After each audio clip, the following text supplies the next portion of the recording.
যুবতীর সঙ্গে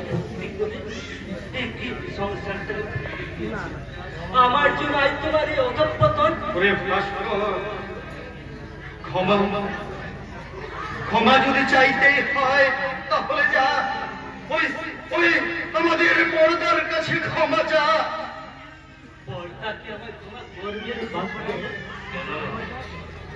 কেন ক্ষমা করবো না রে হতভাগা? দাদা তোরা তোরা যে আমার ভাই, তোদের সঙ্গে যে আমার আমার রক্তের সম্পর্ক, আর রক্তের সম্পর্ক ছিন্ন করা চাই রে হতভাগা। কাঁদিস নি রে হতভাগা, এমন করে আর তুই কাঁদিস নি। এবার এবার একটু একটু করে আমার এই সংসারে সুদিন ফিরে আসছে। তাই তো এই দন্ত চিতার মাঝে ভেসে আসছে মিলনের সানাই সুর। দাদা আমি আমার ভাইদের আবার ফিরে পেয়েছি। দাদা আমার ভাইদের আবার ফিরে পেয়েছি। কিন্তু এই আনন্দের মাঝে যদি যদি ওই সাক্ষরটা বেঁচে থাকতো,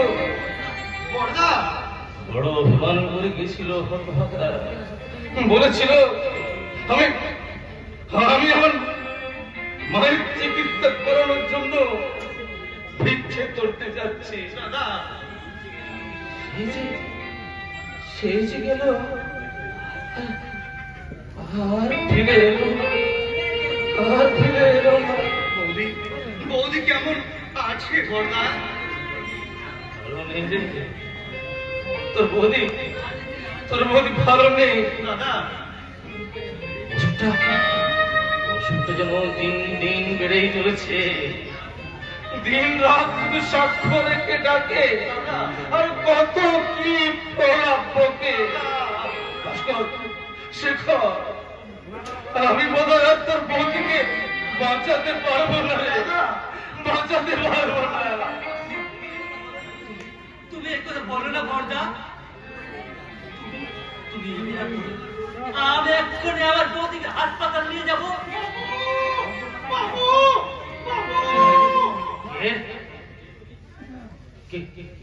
কে তুমি? এমন করে কাঁদছো কেন? আমি একটা বিরাট অন্যায় করেছি বাবু। তার প্রায়শ্চিত্ত করতে আমি তোমাদের এখানে ছুটে এসেছি বাবু। কিন্তু কে তুমি? আর তুমি কি অন্যায় করেছো? আমি সাপরে খাওয়ার লাল আছে বাবু। ছাওয়াল? হ্যাঁ বাবু, তোমাদের মনে নাই অনেক বছর আগে আমি সাপ খেলাতে এসেছিলাম। আমি তোমাদের বাড়িতে আশ্রয় নিয়েছিলাম। সেই তারপর সেই রাতে আমি তোমাদের একটা ছোট্ট বাচ্চা মেয়েকে আমি চুরি করেছিলাম বাবু।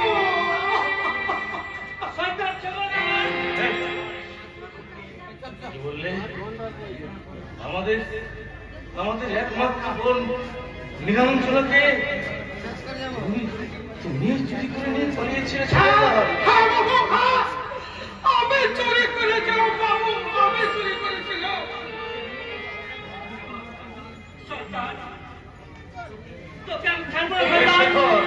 দাঁড়া, আমাকে তুমি সব কথা শুনতে দে। বলো ছগনলাল, বলো তুমি কি বলতে চাও, বলো। মেয়েটা, সে মেয়েটা আজও বেঁচে আছে বাবু। কোথায় কোথায় কোথায় আছে আমার নীলাঞ্জনা? কোথায় আছে? সেই প্রেমাংশু ব্যানার্জি তাকে বাইরে বানিয়ে রেখেছে বাবু। প্রেমাংশু ব্যানার্জি